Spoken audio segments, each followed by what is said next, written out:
Hello student, લાસ્ટમાં આપણે ઈ કોમર્સના ફાયદા જોયા, જેમાં આપણે અવિરત સમય 24 મલ્ટિપ્લિકેશન 7 માટેની વ્યાપાર વ્યવસ્થા, સરહદ કે ભૌગોલિક મર્યાદાનો અભાવ, ઓછો ખર્ચ, ઉન્નત અને વધુ સારી ગ્રાહક સેવા, જૂથ કાર્ય, પરિવહનના સમય અને ખર્ચમાં ઘટાડો, ઝડપ એ વિશે આપણે ડિસ્કશન કર્યું, જે આપણા ફાયદા હતા.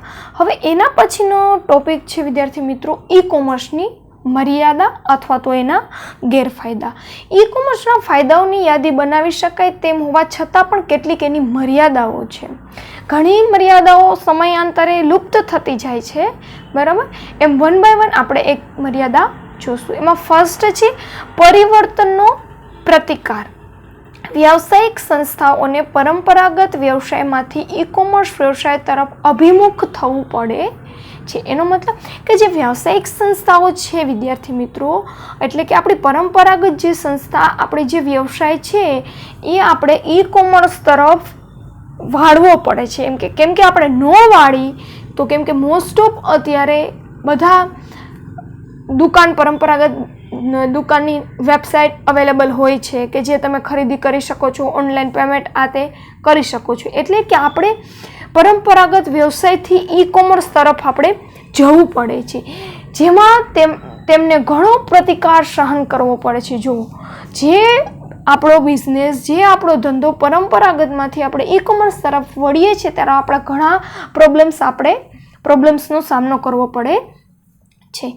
લોકોને પણ વ્યવસાયના કાગળ રહિત અને પ્રત્યક્ષ ન હોય તેવા વ્યવહારોની આદત પાડવી પડે છે. જો કાગળ રહિત વિદ્યાર્થી મિત્રો, આપણે ઓનલાઈન ખરીદી કરી છીએ ત્યારે કોઈ પણ પ્રકારનો કાગળનો, એટલે કે કોઈ પણ પ્રકારનું બિલ આપણે, હા બિલ મળે પણ ક્યારે, એ લોકો કેશ ઓન ડિલિવરી અથવા તો વસ્તુ આપણી ઘરે આવે ત્યારે, બરાબર.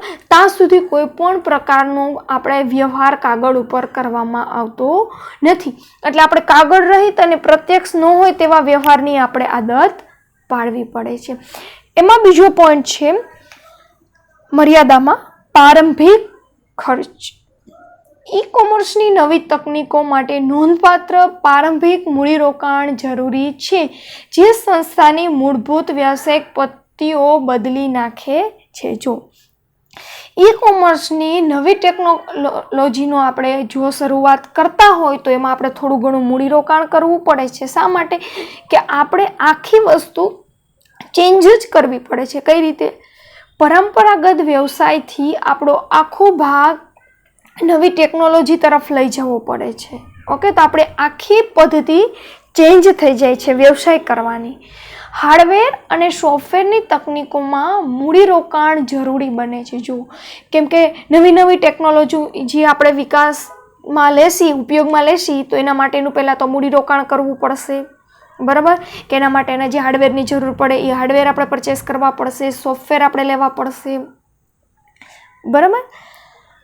ઈ કોમર્સની મદદથી કરવામાં આવતા વ્યવસાયને સમજવા માટે કર્મચારીઓની તાલીમની પણ જરૂર પડે. જો હવે જે આપણે હાર્ડવેર અને સોફ્ટવેરમાં મૂડીરોકાણ કર્યું છે, બરાબર, જે આપણે નવા ટેકનોલોજીનો યુઝ કર્યો છે, બરાબર, એ ટેકનોલોજીને શીખવા માટે આપણે જે આપણા વ્યવસાય સાથે જોડાયેલા જે કર્મચારીઓ છે એના માટે બધા કર્મચારીઓને આપણે એની તાલીમ આપવી પડશે. કેમ કે ડાયરેક્ટ તો એને આવડશે નહીં, તો એના માટે પણ અમુક પ્રકારનો ખર્ચ થશે.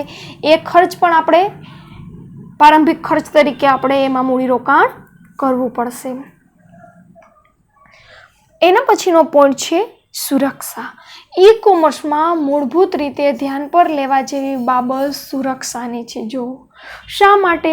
કેમ કે મોસ્ટ ઓફ આપણે એવું ઈચ્છતા હોય કે આપણી કોઈ પણ પ્રકારની ડિટેલ્સ બીજી વ્યક્તિ યુઝ કરી શકે નહીં. એ જ રીતે આપણે સંસ્થા કે વ્યક્તિની સંબંધિત માહિતીને આપણે ઇન્ટરનેટ ઉપર મૂકી, કેમ કે આપણે ઓનલાઈન ખરીદી કરી છીએ ત્યારે આપણે બધી આપણી ડિટેલ્સ ઓનલાઈન મૂકી છીએ, બરાબર. આપણે એ એક ભય રહે છે કે અનધિકૃત વ્યક્તિ તેનો ઉપયોગ કરી લે નહીં, બરાબર. જો કીધું છે અનધિકૃત ઉપયોગથી તેમનું રક્ષણ કરવું જરૂરી બને છે.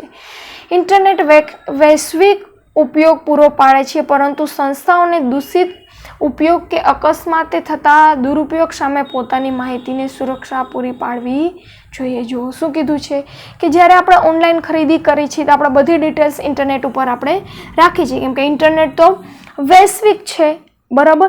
તો સંસ્થા પાસેથી આપણા ડેટા કોઈ દુરુપયોગ, દૂષિત ઉપયોગ ન કરે એ એક આપણો મેઇન પોઈન્ટ છે. એટલે એના માટે સુરક્ષા રાખવી ખૂબ જરૂરી છે.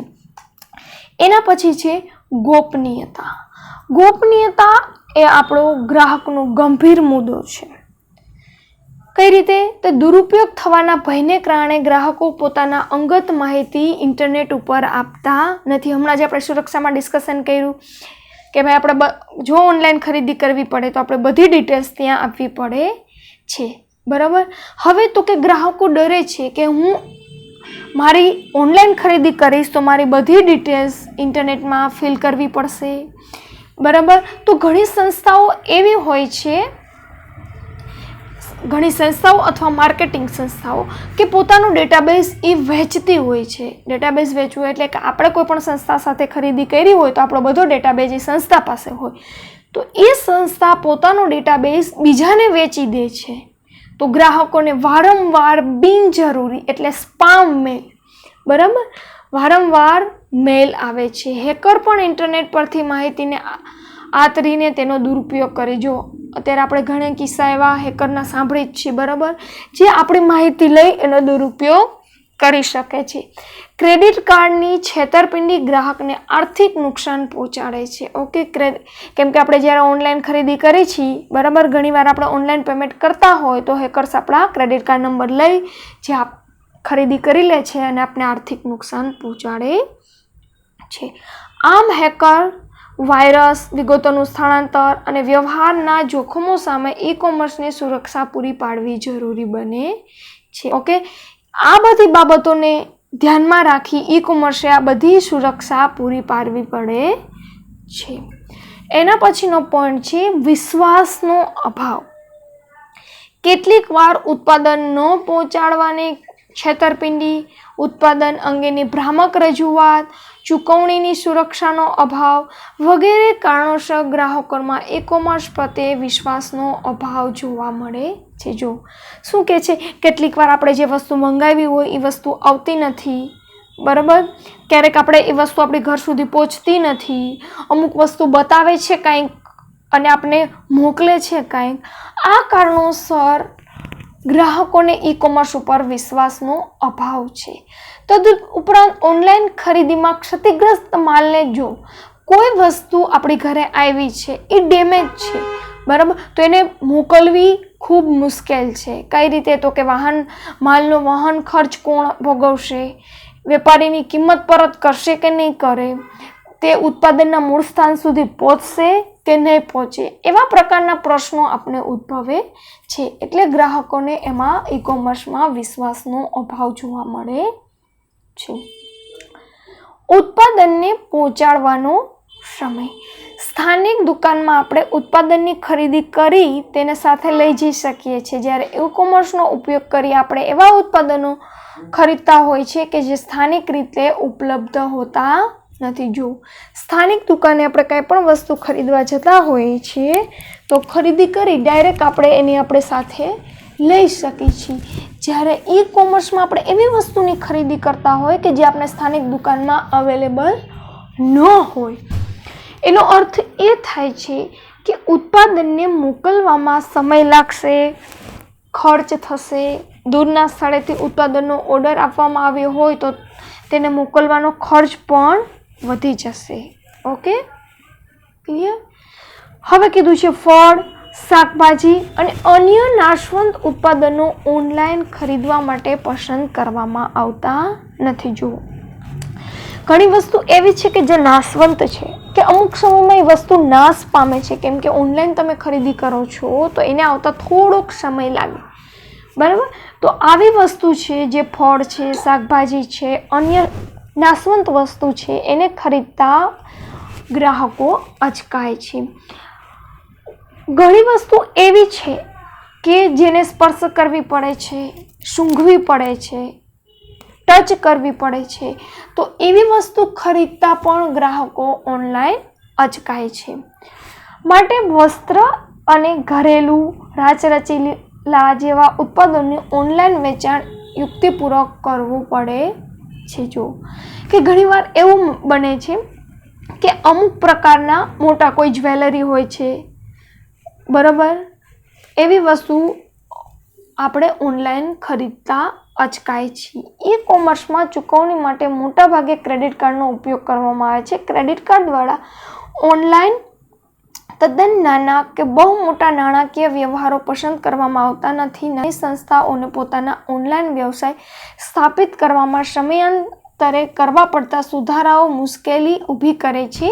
ઈ કોમર્સ ઇન્ટરનેટ પર આધારિત છે અને ઇન્ટરનેટના જોડાણમાં થતો અવરોધ વ્યવસાય માટે જોખમી બને છે. જો ઈ કોમર્સમાં કેવું છે કે આપણે મોસ્ટ ઓફ એનું ચૂકવણી ક્રેડિટ કાર્ડ થ્રુ કરતા હોય છે. તો ક્રેડિટ કાર્ડમાં બહુ મોટા ખર્ચાઓ અને બહુ નાના ખર્ચા આપણે પે કરી શકતા નથી અને આ ખર્ચાઓ આપણે ઓનલાઈન કરતા હોઈએ છીએ. તો નેટના જોડાણમાં આવતા અવરોધોને કારણે આપણે પ્રોબ્લેમ્સ પડી શકે છે. આ હતા વિદ્યાર્થીઓ ઈ કોમર્સના મર્યાદા અથવા તો ગેરફાયદા. હજી એકવાર રિવાઇઝ કરાવી દઉં છું. પરિવર્તનનો પ્રતિકાર, પ્રારંભિક ખર્ચ, સુરક્ષા, ગોપનીયતા, વિશ્વાસનો અભાવ, ઉત્પાદનને પહોંચાડવાનો સમય, આ 6 છે ઈ કોમર્સની મર્યાદાઓ